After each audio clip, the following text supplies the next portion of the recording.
നന്നായി ചെയ്യുന്നതും സ്ഥിരതയുള്ളതുമായിട്ടുള്ള ഒരു കാര്യമാണ് പ്രൊഫഷൻ. അതിൽ നിന്ന് നമുക്ക് ജീവിക്കാനായിട്ടുള്ള ഒരു വരുമാനവും ലഭിക്കും. അപ്പോൾ അതൊരിക്കലും ഒരു ജോലിയല്ല.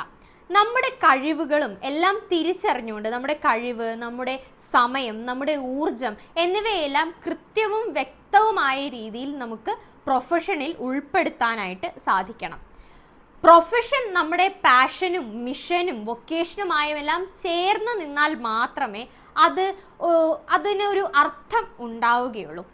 ഒന്നാമത്തെ ഘടകം വളരെ എളുപ്പമാണ്. നമ്മുടെ കഴിവുകൾ വ്യക്തമായി തിരിച്ചറിയുക, നമ്മുടെ കഴിവുകൾ, ശക്തി എന്നിവയൊക്കെ കൃത്യമായി തിരിച്ചറിയുക. മറ്റുള്ളവർക്ക് ബുദ്ധിമുട്ടും നമുക്ക് എളുപ്പവുമായിട്ടുള്ള ഒരു കാര്യമുണ്ടാകും. ചില കാര്യങ്ങൾ അങ്ങനെയാണ്, മറ്റുള്ളവർക്ക് അത് ചെയ്യാൻ നല്ല ബുദ്ധിമുട്ടായിരിക്കും, പക്ഷെ നമുക്കത് എളുപ്പത്തിൽ ചെയ്യാനായിട്ട് സാധിക്കും. അത് ചിലപ്പോൾ ഒരു ലീഡർഷിപ്പ് സ്കില്ലായിരിക്കാം, അങ്ങനെ എന്തെങ്കിലും തരത്തിലുള്ള അങ്ങനെ ഒരു സ്കില്ലുണ്ടാവും. അത് നമ്മൾ കൃത്യമായിട്ട് കണ്ടെത്തുക.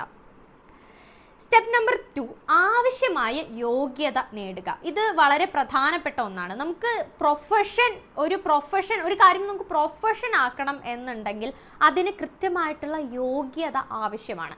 അത് ചിലപ്പോൾ ഒരു ഡിഗ്രി ആയിരിക്കാം, അല്ലെങ്കിൽ എന്തെങ്കിലും തരത്തിലുള്ളൊരു സർട്ടിഫിക്കറ്റ് ആയിരിക്കാം.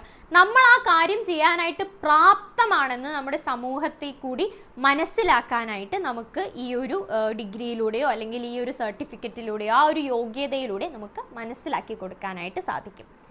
മൂന്നാമത്തെ സ്റ്റെപ്പ്, അനുഭവം, പരിചയം എന്നിവ ഉണ്ടാവുക. നമുക്ക് ഒരു കാര്യത്തെ പറ്റിയിട്ടുള്ള ഒരു അനുഭവമാണ് ഏറ്റവും പ്രധാനം. പാഠപുസ്തകത്തിൽ നമ്മളൊരു കാര്യം പഠിക്കുന്നതിനപ്പുറം നമ്മൾ ആ ഒരു കാര്യം നേരിട്ട് ചെയ്യുകയാണെന്നുണ്ടെങ്കിൽ അത് കൂടുതൽ ശക്തമായിട്ടുള്ള ഒരു ഘടകമാണ്. ഈ പാഠപുസ്തകത്തിൽ പഠിക്കുന്നതിനപ്പുറം നമ്മളിപ്പോൾ ഡിഗ്രി കഴിഞ്ഞാൽ ഇന്റേൺഷിപ്പ് ചെയ്യുന്നതും അല്ലെങ്കിൽ പ്രോജക്റ്റ് ചെയ്യുന്നതുമൊക്കെ ഈ ഒരു അനുഭവം വളർത്തിയെടുക്കാൻ വേണ്ടിയിട്ടാണ്. നാലാമത്തെ സ്റ്റെപ്പാണ് റെസ്പോൺസിബിലിറ്റി വളർത്തുക. നമുക്കിപ്പോൾ എല്ലാ ദിവസവും മോട്ടിവേഷൻ ഉള്ളതാവണമെന്നില്ല.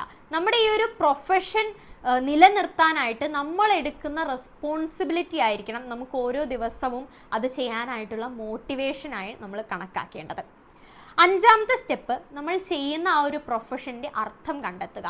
അത് വെറുമൊരു വരുമാന മാർഗമായി മാത്രം നമ്മൾ ആ ഒരു പ്രൊഫഷനെ കാണുകയാണെന്നുണ്ടെങ്കിൽ അത് ചെയ്യുന്നതിൽ പ്രത്യേകിച്ച് അർത്ഥമൊന്നും ഉണ്ടാകില്ല. പക്ഷേ അതിന് പകരം ഞാൻ ഈ ഒരു കാര്യം ചെയ്യുന്നത് കൊണ്ട് എൻ്റെ സമൂഹത്തിനൊരു ഗുണമുണ്ട് എന്ന് നമ്മൾ മനസ്സിലാക്കുന്നിടത്താണ് ആ ഒരു പ്രൊഫഷൻ്റെ അർത്ഥം നിലനിൽക്കുന്നത്.